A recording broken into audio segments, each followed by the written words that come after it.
been asked to introduce our next speaker, Tom Sutak, who is a retired criminologist, noted author, speaker. He's going to talk to us a little bit about traveling to the goldfields. Now, I live in Placerville, California, old Hangtown, 8 miles south of where gold was discovered by Mr. Marshall in 1848. And there are 26 major immigrant routes in northern Nevada and northern California that brought the gold seekers and immigrants to the gold fields. But wait, could there be others? Tom Sutak.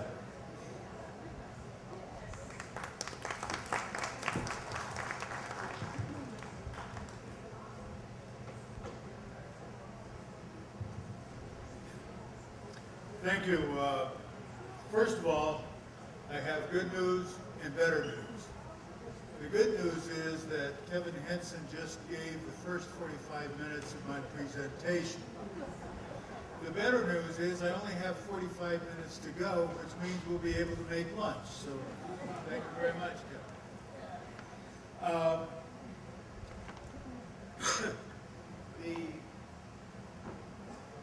To start this presentation, I want to show the major trails. Now, as with every map, as with every trail, there are multiple variants. And with these trails, you will see that there are a lot of, in these maps, a lot of trails not missing. But the northern one here that goes across the top is a route over South Pass, the Humboldt River, down the Humboldt River, so forth. Everything below it are the southern trails. I show this for a couple of different reasons. First of all, if you look on the side closest to me, you will see that most of the feeder routes that go into the northern route are relatively short. They only cover a vertical distance of about 200 miles. On the other hand, the southern trail component is just the reverse. Down at the bottom, you will see that the southern trails start all the way from Independence, Missouri, the Santa Fe Trail, and they go all the way down to the Gulf Coast of Mexico, a distance of about 1,000 miles. So there's a lot more starting points. The next thing is when you look at the terminal end, the California end, you'll see that the northern routes, most of them kind of branch out. There are a number of branches, and they go some of them only 50, 60 miles from the Sierra Crest to the goldfields. But on the southern trails, all but one, all but the Old Spanish Trail, kind of lead to the crossing of the Colorado River at Yuma. Now, when you enter California in the south, you're not 50 or 60 miles from the goldfields. You're 500 or 600 or more miles to the goldfields. So there is some major differences on these. This particular map is a great map, and this, I want to talk a little bit about it. This, I understand, is made by Tom Jonas and is on the Southern Trails Chapter website, which is accessible through the OCTA website. Again, as with most maps, there are variants that are not here, but that's true with every map, so not a problem. Most of them, all of the major ones are here. And the great thing is that this is an interactive map. You will see it repeatedly as I go through my presentation, only in many instances you will see portions of it highlighted. And that's the interactive thing. You go on the website. I really encourage you to do that going forward. But you're going to see a lot of this map. Now, this is a map of the United States in 1848, following the Treaty of Guadalupe Hidalgo, which ended the Mexican War. Now, I'm not showing this to show the extensive size of California or the thin size of New Mexico. Those two things will reverse in about a year and a half. But I'm showing this one to point out that the southern boundary of the United States, this area right in there is the Gila River. Everything south of the Gila River was in Mexico. So if you were going to follow the southern trails and go on any trail other than the old Spanish Trail, you were going to go into Mexico for 500, 600, 700 miles as you pass through. A fact that not everybody understands. So, how many people went west of the gold rush? I'm only going to be talking today about the year 1849 because that we have the most information. The general consensus is that about 40,000 people went along the northern route. And maybe about that same number went by ship, either across Panama or all the way around South America. In the 1920s, I think Ralph Beaver estimated about 6,000 people used the southern trails. Pat Etter increased that in the 90s to about 20,000, then increased it further to about 27,000. Recently, I've heard at some of our conferences, a number of speakers say that virtually the entire adult male population of Sonora was part of the Gold Rush.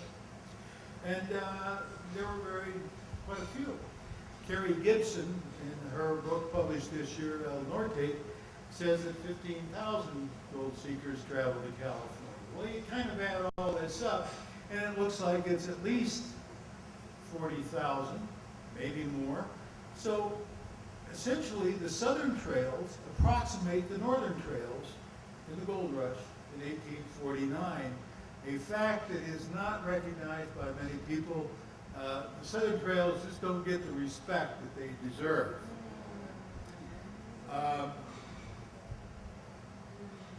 Again, back to our favorite map in the whole world. Two things I want to point out.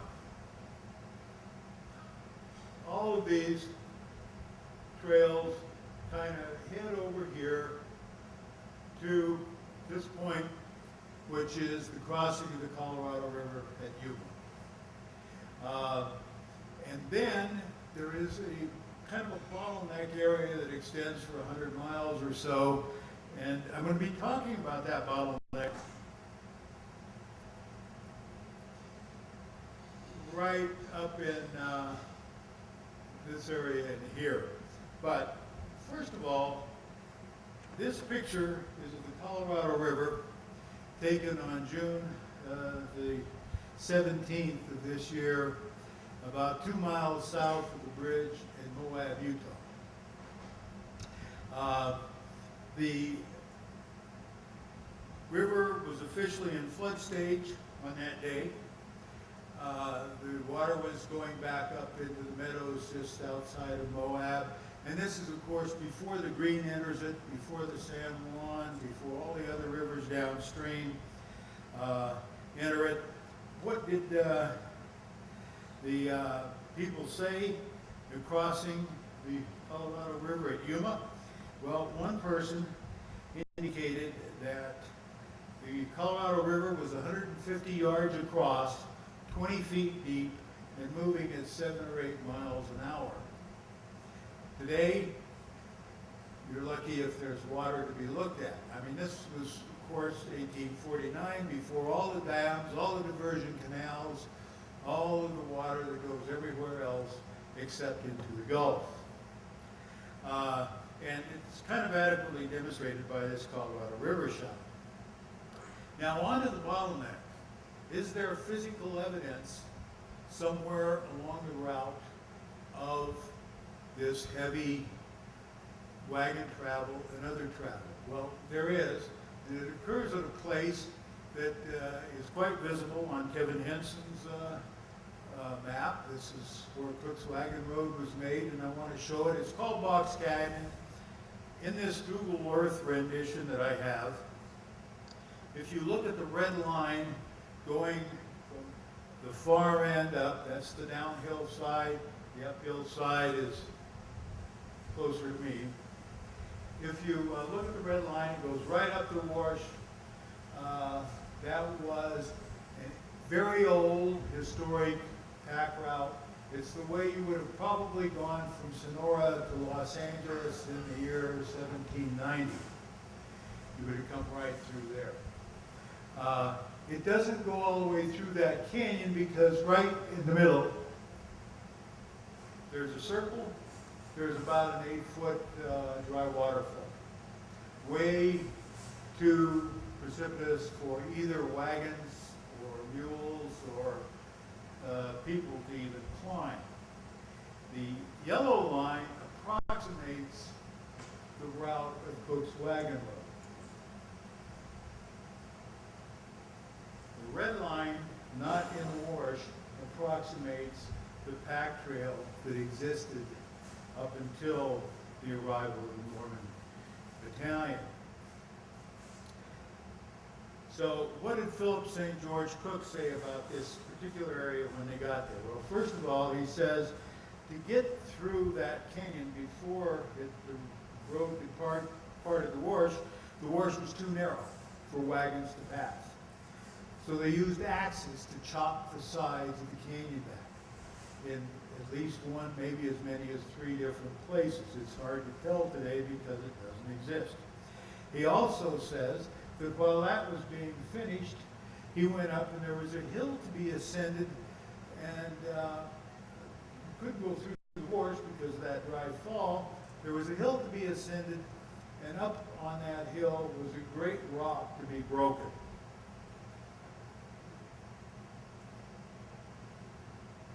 Well, that's the narrow canyon. That's the sides that were chopped back by axes. That's the waterfall, and if you can look straight down, you're looking downstream from the top. You're not going to get a wagon or a mule over that. And what about this? How about the Great Rock? If you look closely, you can see the wagon paths going right through there. There is enough, just as you're standing looking at it, you can see where the road went. You can see that rock, one side of it matches the other side. It was quite literally hacked in half. One part of it rotated off to the side. But let's go down just a little bit and look at this version of it. This is from across the canyon looking straight. You will see this beautiful road at the bottom. That was the original pack route. Later, when the stage line went through, 1857, that route was widened to accommodate the stage. And then further, about the turn of the century, 120 years or so ago, a county road was made up that canyon and was widened even further than that. And presumably, there was some dynamite that was used on blasting out that canyon a little bit further. Above that route, right along that path, is where the start of Cook's Wagon Road went up the hill and over. And Kevin and I have talked about the probability that there are 2 more areas above that, or versions of where the wagons very certainly could have gone. But before you ever get to that far is this place. And when you look at this very carefully, you can see ruts in the rock. The tape measure extending across. On one, you can see very clearly the wagon ruts going straight up the hill with one side, the rut being worn down maybe over 18 inches or so on the sides, and down to a depth of maybe 2 or 3 inches. On the other side, about 18 inches wide again, down to a depth of maybe 3 or 4. I was there by myself. I couldn't balance the tape and take a picture at the same time, so you have to kind of imagine it from that. That particular area right there, I think, is evidence of thousands and thousands of wagons crossing over that area in a 10-year period. The date of birth of that road was January 19th, 1847. 1857, the stage went through and went down to the lower road. So it was only used for 10 years. Now, I want to talk a little bit about the first gold rush arrivals in California. Going over very quickly, you'll see in parentheses behind each one is a number of miles. That tells you how many miles the word has to travel, going south or east or west or wherever, and how many miles anybody going to come to the gold rush has to travel to get back. So Chile, about 12,000 people came from Chile, according to one author, and that word had to go 6,000 miles south, come back by 6,000 miles. The people. Okay, Oregon, 4,000 people came, Hawaii, several thousand, Australia, wish I knew how to spell Australia correctly, about 1,000 to 2,000. But the significant thing is, via the southern trails from Mexico, again using Terry Gibson's number, at least 15,000 people came. So some of the very first people to arrive in California in the gold rush in 1848 were actually coming from Mexico along the southern trails. When the first Americans arrived from the East Coast, they were met by 35 to 40,000 Americans, or not Americans, maybe a few of them were, but mining in the goldfields of California. And I need to point out that it was the miners from Sonora and Chile that brought the knowledge on how to mine gold. What subsequently happened to many of these people? Well, they turned around. Probably within a year, 5,000 or 6,000 of the Sonorans returned home. There are multiple accounts of people traveling west on the southern trails, meeting Sonorans heading east. Basically, they were thrown out of California. The gold rush timeline, gold was discovered in 1848, January. Sam Brannan famously ran down the streets of San Francisco in March of 1848, shouting gold, gold on the American. That information was published in Missouri and in New York by August of 1848. It was published in New Orleans in September of 1848. And by December, the New York Weekly Tribune had stated, this is about the same time that Polk was giving his statement to Congress, said the Santa Fe and Gila routes are as good as any. Already pointing out the value in the middle of winter of not trying to use a northern route, but using the southern route if you weren't going by ship. So how did people know about the trails to begin with? Well, there were three basic things. The first was the old Spanish Trail, which was featured for the 400 or 500 miles that Fremont traveled it in 1844, going from Southern California on returning back east. That book was the most popular book of the 1840s. There were something like 10 or 15,000 copies printed by the House of Representatives, another 10 or 15,000 copies printed by the U.S. Senate, and a number of private publishers, such as this one, also published the same book. Virtually everybody interested in coming to California for the gold rush had either read it or had a copy of it or knew somebody who did, and so on. It was not only the most popular book of the 1840s, it did some other things. It created the legends of the Pathfinder, John C. Fremont himself, and of course the legend of the great American scout, Kit Carson. And it named the trail that they followed the Spanish Trail. Didn't call it the old Spanish Trail. I don't know where that ever came from, but I'll have another comment about that in a minute. The second thing that popularized the trail was the Mexican War. It was very closely followed throughout newspapers, books, maps, etc. Everybody knew about it. Of course, there were tens, hundreds of thousands of veterans that had been to Mexico with the military. They knew of Kearney. I'm from California. I call him Kearney. A lot of other people are not, and they call him Kearney. Take your choice. They knew of Kearney's route, the Army of the out by this time. And they also knew of Philip St. George Cook's march of the Mormon Battalion and the creation of Cook's Wagon Road. Furthermore, they knew about the use of the trails, the southern trails, by the multiple Mexican travelers who had used it for generations by then. So, how did this information spread? Well, by books and newspaper advertisements or articles. There were advertisements by jump-off cities, like Fort Smith was advocating the creation of a military road west. We already heard about Marcy's activity in creating a road. Cities like Houston, Galveston, San Antonio, Brownsville, Cuernavaca, Indianola, all these other places were also advertising as jump-off places, even New Orleans. And all of them were jump-off places. They were literally running an advertisement. Hey, come to Brownsville, go to Monterey.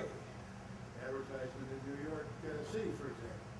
Steamship companies were advertising not only the routes down around the Gulf, or down around the tip of South America, they were advertising routes from Boston or New York or Baltimore or Philadelphia to places like New Orleans or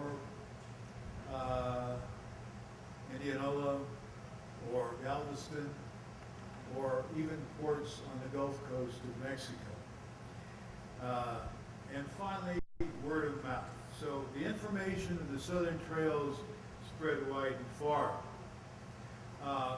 One of the books that was written in 1849 was actually published by John Distronell in New York City. He was a very prominent writer, or not writer, but publisher of maps and books and so forth. And this was the Immigrant's Guide to New Mexico, California, and Oregon, in which he discusses all of the possible routes. And very detailed, he gives the sea routes with their mileages, 18,000 miles, you leave New York and you land in San Francisco 6 months later. He discusses the routes across Mexico. You land on the Gulf Coast, you go 600-700 miles, you get to Mazatlan, catch a ship and go north. He talks about 3 passes over the interior mountains. The first one, of course, being South Pass, the northern route. Then he talks about the Santa Fe Pass, which he's referring to the pass on the Santa Fe Trail. Today we call it Glorieta Pass, and it's 25 miles up the road, more or less. And finally, he talks about El Paso del Norte, El Paso, Juarez today. This book is remarkably accurate for its time, its detail. I was quite surprised how much was really known in the East by the early 1849 about all of the route options and specifically a lot of the specifics. Now, I showed this map of the Gadsden Purchase in 1853 because what this does, remember I said you left El Paso and everything to the west. You went into Mexico and you were there until you crossed the Colorado River at Yuma. 700-800 miles, depending upon where you're coming from, or 1,000 or 1,200 miles if you're coming from further south, as some of them did. A lot of that disappeared in 1853 with the Gadsden Purchase. Okay, I'm now going to start talking about some of the original trails. And again, it's the same map now using the interactive version. You click on the Old Spanish Trail, and this is what you see now. First of all, let me say one comment about the Old Spanish Trail. I don't know how it got its name, but it wasn't new. I mean, it wasn't old, it was new. It was created in 1829-30 as a pack caravan route between Santa Fe and Los Angeles. So 1830 was relatively new. It wasn't Spanish. This hadn't been any part of Spain for at least 9 years by that point. So maybe a more appropriate name for it would have been something like the New Mexican Trail, or if you prefer, the New Mexican Trail. I don't know. However, but we know quite a bit about it. During the gold rush, we know that there was probably at least one group of packers, maybe 125 or so people, that went from here with Jim Waters to Salt Lake and then on the southern route to California. We know of 3 wagon trains that started from Utah, 2 groups of traders that started from Utah, and several groups of packers. There may have been more, but just totaling this all up, to me it looks like the old Spanish Trail probably occupied somewhere in the vicinity of 700 people. Certainly less than 1,000. Now this had been a very popular trail before the gold rush, and it would be a very popular trail after the gold rush. So the question comes up is, why not so much heavy use during 1849? And we do have the answer from a couple of people who wrote about it. William Goulding reported that his company, I think it was the Knickerbockers out of New York, kind of separated here in Santa Fe. One group going to go the old Spanish Trail, the other group going to take Cook's Wagon Road. He found out later, when he met him at Warner's Ranch, the group that went north went up to Abiquiu. They had to cross the Channel River. In crossing the Channel River, they lost several boatloads of supplies, $500 in silver, and this was only the first that they had to cross. They had to cross a number of similar sized streams, not to mention the Colorado at Moab and the Green River, Utah, to continue on to California. They ran into problems and they were thwarted, quote, by weather and high streams. So they turned around, went back down, hit the Rio Grande, continued south, and went that way. So that's why there's not much travel. This photograph was taken June 20th of this year. This is the Animas River, a couple miles outside of Durango, Colorado, and about 2.3 miles north of the crossing of the old Spanish Trail of the Chama River. Not the Chama River, the Animas River. I point out to you 2 things. First of all, there are no mules or oxen stupid enough to try to cross that river at this rate, right? And all of the boats, none of them are going sideways, they're going downstream. I also point out that the blue boat, that's my blue boat. Well, it's not mine, but it's my family's. That has as occupants my wife, our 2 goddaughters, their mother, and the boat captain. And you can see that they're getting splashed by this very cold snow melt.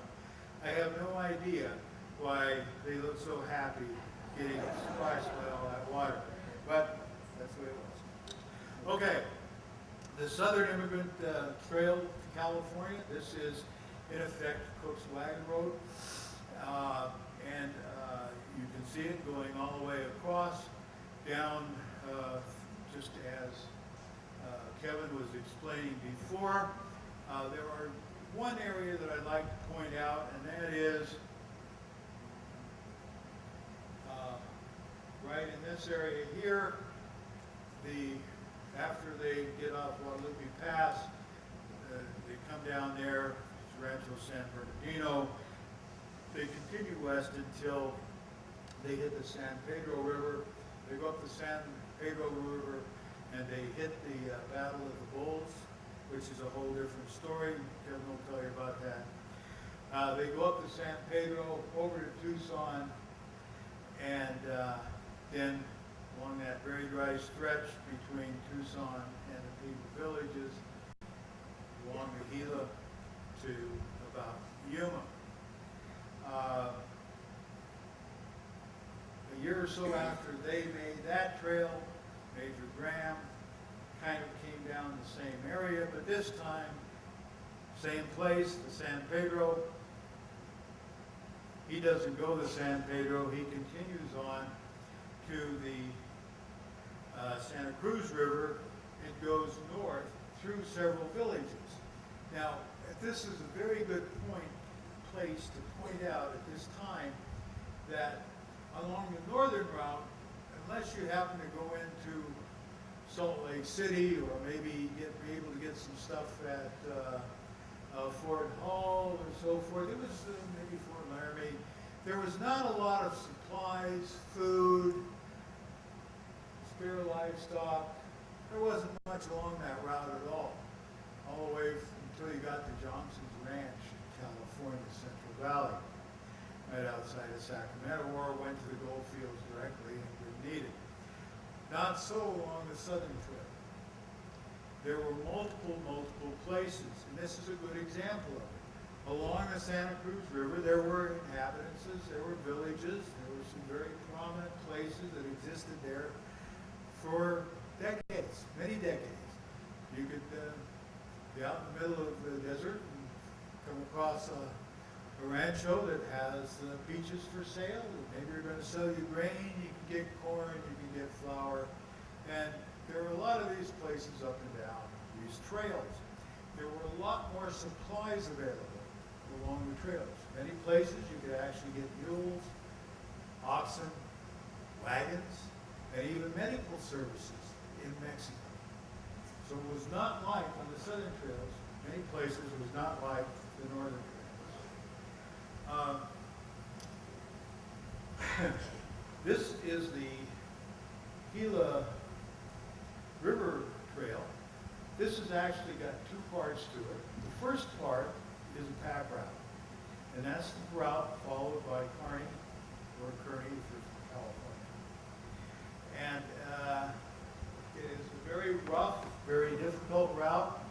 Kit Carson used it, Kearney used it, not many people else used it. Probably during 1849, as few as 500 people actually packed along that route. It's very difficult to access even to this day. Until you get over to the Phoenix Mesa area, when all of a sudden things get much more pleasant, they widen out and so on, and now you follow it along the Gila River all the way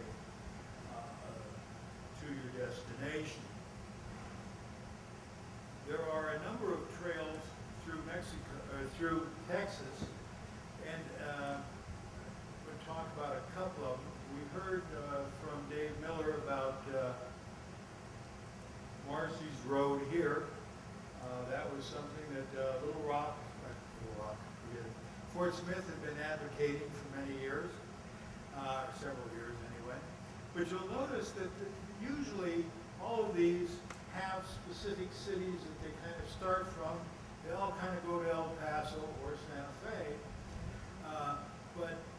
So the lower road, there are about 5 or 6 of these trails, very long trails, up to 600 miles, that were developed during this period of 1849.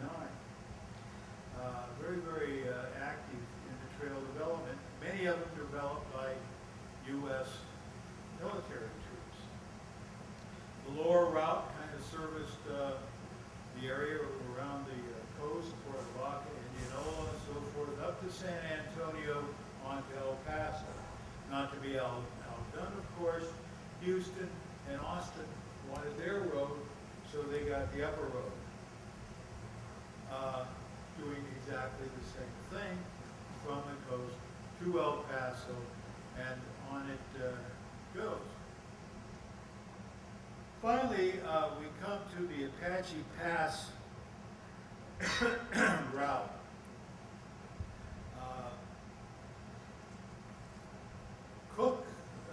Kevin mentioned that Cook camped near Soldiers Farewell. Then they went straight south, or pretty much south. And as they were going, LaRue said something to the effect, I think if you went this way, you'd probably be able to get to Tucson faster, but I've never done it. I don't know what it's like.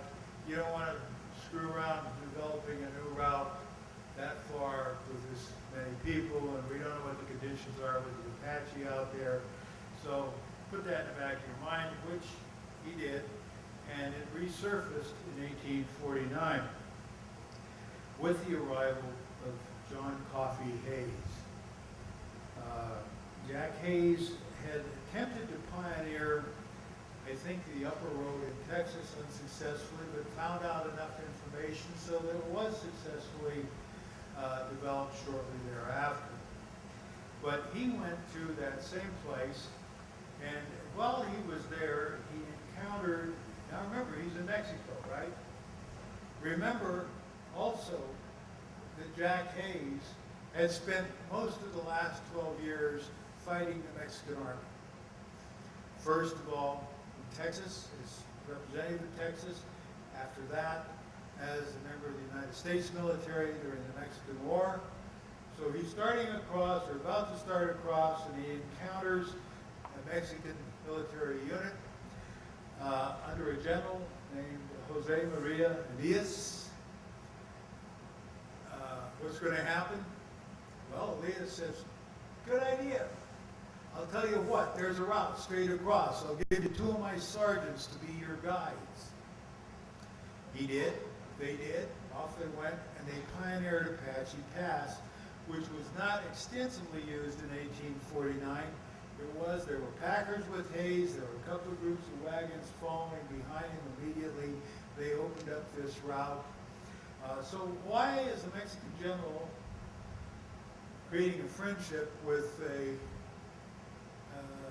former Texas Ranger that's been fighting Mexicans for so many years? Well, the answer is that the Mexican army was there trying to suppress Apache attacks, and the Americans and the Apache were in those days still getting along quite well, and they figured that the presence of all these Americans going through would have a positive effect on overall relationships that would kind of help foster better things, and it kind of worked, although Jack Hayes had hoped to actually, he had an Indian agent appointment for elsewhere, along Pima Villages, which was never implemented, but he was hoping to treat with the Apache, he never did get to do that.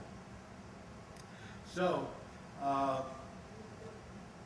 want to mention one other person, and that was Robert Eccleston, 2 or 3 other people, but one of them was Robert Eccleston, who was part of the Fremont Association, was the name of their traveling group. They arrived at Port Lavaca, purchased oxen and supplies.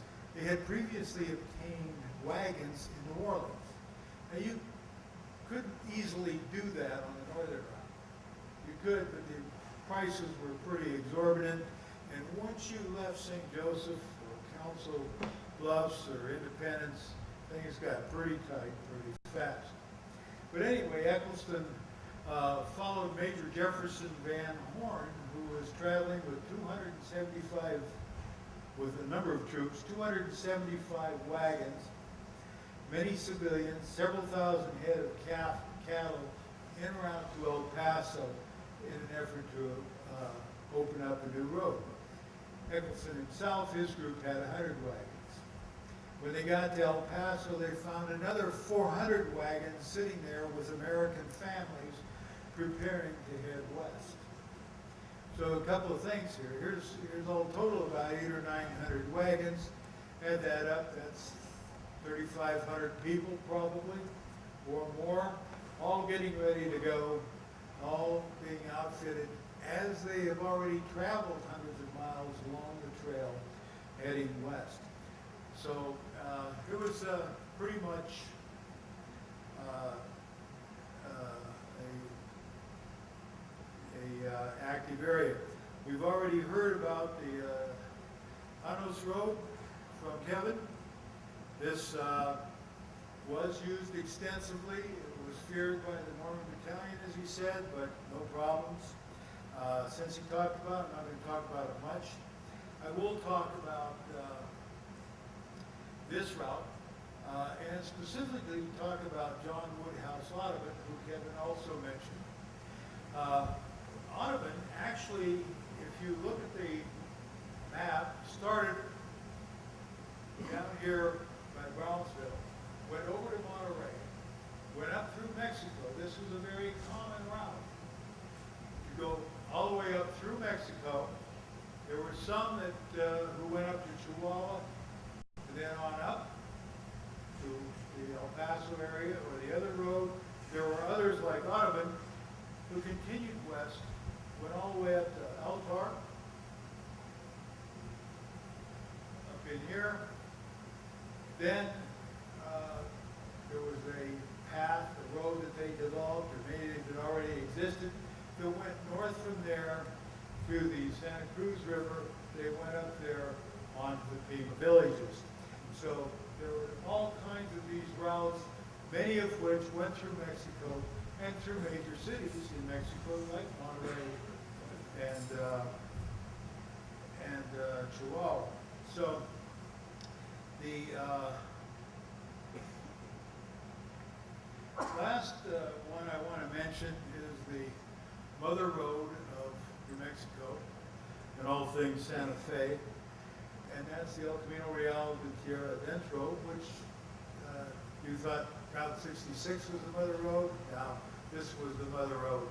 It predated it by several hundred years and is still in use today, or the freeway next to it is still in use today. It's probably not many people went the entire way from Mexico City up to Santa Fe to get on the gold rush. But I can assure you that many, many people did use segments of that. Some of the significant segments from central Mexico all the way up to El Paso, or from Santa Fe. Okay, so maybe we're on the other side of the river, coming down the Rio Grande. It's still the same basic route. So this was extensively used. It was very well known, heavily occupied. So some takeaways of what I've just said is that in 1849, the total travelers on the southern trails equaled that on the northern route over South Pass, quite probably, maybe even a little bit more. The southern route was a very complex system with over 10,000 miles of trails. Very complex system. Not as much research has been given to it as on the northern route. And one of the reasons is that, if you went to Independence, there was probably a newspaper there counting the number of wagons that went through town every day and reporting that. If you went through Monterrey, Mexico, there's probably no newspaper there counting any wagons for anybody, right? So there was a difference in the reporting. Fewer trail journals exist, or maybe they do exist, they just haven't been found yet over travel on the southern trails. And there were many more communities, as I say, at the start, but fewer recorded travel. And there were, of course, much more support and supplies for travelers along the southern trail. Well, my remaining 2 minutes, I hope you've gotten something out of what I've had to say.